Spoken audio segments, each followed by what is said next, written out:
दोस्तों, एक गरीब परिवार में जन्मी लड़की अपने फ्यूचर को बेहतर बनाने के लिए शहर में जाती है। और वह महज अभी 17 साल की ही थी। देखने में बेहद खूबसूरत थी। बहुत खूबसूरत होने की वजह से वह छोटी सी उम्र में एक मॉडल बन जाती है। काफी खूबसूरत थी तो हर जगह उसको लोग बुलाते हैं।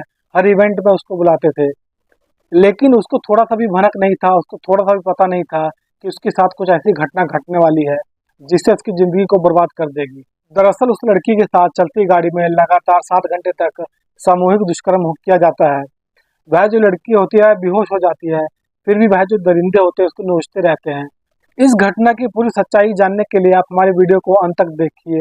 नमस्कार, मैं कुलदीप आज की सच्ची घटना को सुनाने जा रहा हूँ। यह घटना है उत्तर प्रदेश के मुरादाबाद की। वहीं की रहने वाली एक मॉडल लड़की जिसकी उम्र 17 साल की होती है।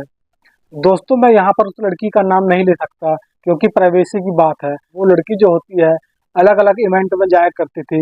जैसे कि वह मॉडल थी तो उसको अलग अलग इवेंट में जाना स्वाभाविक था। लोग उसे बुलाते थे तो एक दिन उसे रायपुर जाना होता है। वो इवेंट में वहीं चली जाती है और रायपुर चली जाती है, रात बिताती है। जब रायपुर चली जाती है, रात बिताती है, 5 अप्रैल 2024 को वह जयपुर से दिल्ली के लिए बस पकड़ती है, यानी कि वापस आती है। जयपुर से दिल्ली तो पहुंच जाती है लेकिन आते वक्त रात के करीब 11 बज जाते हैं। जब वो दिल्ली पहुंचती है तो उसे अपने घर मुरादाबाद जाना था दिल्ली से, तो इसलिए वह अब बस को ढूंढने लगती है। लेकिन तभी एक लड़का उसे देखता है और कहता है कि आप यहाँ पर कैसे, सब ठीक ठाक है? तो वहाँ पर जो लड़की होती है वह बोलती है कि हाँ भैया, सब ठीक ठाक है।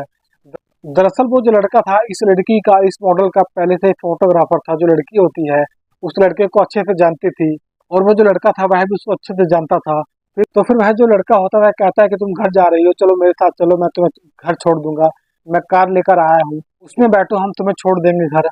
तो वो जो लड़की होती है वह कहती है कि नहीं, मैं बस लेकर चली जाऊंगी, तुम इतना परेशान मत हो। लेकिन वह जो लड़का होता है उसका इरादा कुछ और ही होता है और इसलिए वो जिद करता है और मॉडल से, उस लड़की से कहता है कि बैठ जाओ, मैं तुम्हें ड्रॉप कर दूंगा। फिर वो जो लड़की होती है उस कार में बैठ जाती है, लेकिन उस कार में 2 लड़के ऑलरेडी पहले से ही थे और एक यह जो लड़का था उसका नाम सोनू होता है। अब यही 3 लड़के गाड़ी में बैठे होते हैं और जो लड़की होती है मॉडल भी बैठ जाती है। उसके बाद से वह कार लेकर चल पड़ते हैं।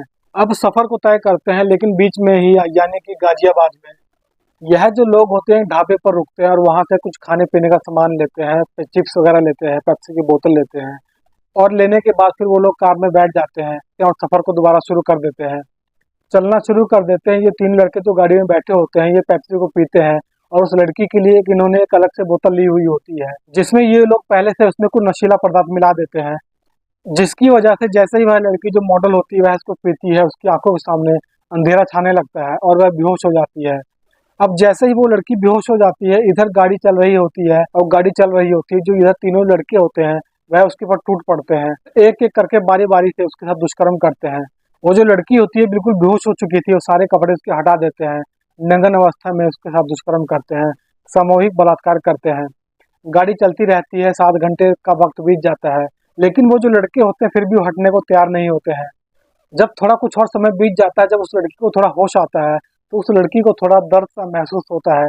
उसके शरीर में दर्द होना शुरू हो जाता है। वह समझ जाती है कि मेरे साथ कुछ गलत हुआ है और जब वह होश में आ जाती है तो देखती है कि जो सोनू होता है वह कार को चला रहा होता है। फिर वो जो लड़की होती है वह सोनू से कहती है कि गाड़ी को किसी पेट्रोल पंप पर रोकिए, मुझे वॉशरूम जाना है। फिर वो जो सोनू होता है आगे चलते हुए कि रास्ते में एक पेट्रोल पंप पड़ता है, वह गाड़ी को वहां रोक देता है। तब तक वह जो लड़के होते हैं गाड़ी को लेकर वहां से निकल जाते हैं। गाड़ी का नंबर तो पुलिस वालों के पास होता है, लेकिन पुलिस वालों के सामने एक समस्या थी कि उस कार की जैसे बहुत सारी कारें थी, वो आखिरकार उसको कैसे ढूंढे। तो आखिरकार उस कार को कैसे ढूंढे, इस वजह से पुलिस वाले भी परेशान होते हैं। लेकिन पुलिस के पास ऑलरेडी उस कार का नंबर प्लेट होता है और वह नंबर प्लेट को देखते हुए, ट्रेस करते हुए किसी तरह से वह उस जगह पर पहुंच जाती है। यानी कि वो जो लड़के होते हैं उस लड़की को एक होटल में लेकर जाते हैं और वहां पर भी उसके साथ दुष्कर्म करते हैं। अब पुलिस जब उस होटल के पास पहुंच जाती है, लेकिन पुलिस के पहुंचने से पहले ही जो लड़के होते हैं वहां से फरार हो जाते हैं। जब पुलिस वाले उस होटल में जाकर छानबीन करते हैं तो वहां पर केवल वो लड़की ही मिलती है। अब जो पुलिस वाले होते हैं उस लड़की को अपने साथ लेकर आते हैं और उससे पूछताछ करते हैं। यह तो वो जो लड़की होती है अपनी सारी आप बीती इसको बता देती है कि दरअसल जब मैं सफर कर रही थी, रायपुर से दिल्ली आई थी और दिल्ली से जब मैं बस ले रही थी तब यह लड़का मुझे मिला था और अपनी कार में मुझे बिठा लिया और बिठाने के बाद इन तीनों लड़कों ने मेरे साथ सामूहिक दुष्कर्म किया है। लगभग ये लोग 7 घंटे तक मेरे साथ इस तरह का काम करते रहे। और वह लड़की जो होती है कहती है कि जब मुझे होश आया तो मुझे बहुत सारा दर्द हो रहा था, मेरी बॉडी में बहुत ज़्यादा दर्द था इसलिए मैंने सब कुछ आपको बताया। वह जो लड़की होती है बताती है कि इसलिए मैंने उनको चोरी छुपे उनसे बहाना बनाकर मैंने गाड़ी को उनके पेट्रोल पंप पर रुकवाया था और मैंने आपको सारी बात बताई थी कि इस तरह से उन लोगों ने मेरे साथ गलत काम किया है।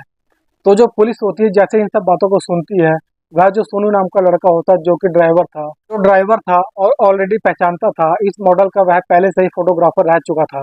अब वह जो लड़की होती है जो पुलिस वालों को बताती है, पुलिस वालों को जो बयान देती है, उस बयान के तहरीर पर जो लड़का होता है सोनू और उसके जो दोस्त होते हैं उन तीनों को गिरफ्तार कर लेती है और उन तीनों को गिरफ्तार करने के बाद गंभीर आरोप लगाते हुए उन तीनों को जेल में डाल देती है। दोस्तों, इस घटना को सुनाने का उद्देश्य किसी को परेशान करना नहीं है, किसी को दिल दुखाना नहीं है, बस आप लोगों को सतर्क करना है, आप लोगों को जागरूक करना है, क्योंकि आप लोग भी समाज में ऐसी हो रही घटनाओं से सावधान रहिए।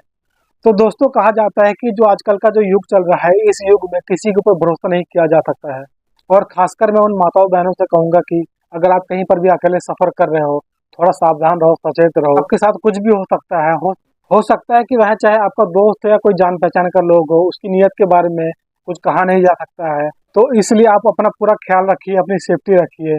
तो दोस्तों, जाते जाते आपसे बस यही निवेदन है कि आपको वीडियो अगर पसंद आई तो वीडियो को लाइक कर दीजिए, चैनल को सब्सक्राइब कर लीजिए ताकि मेरा हौसला बढ़ता रहे।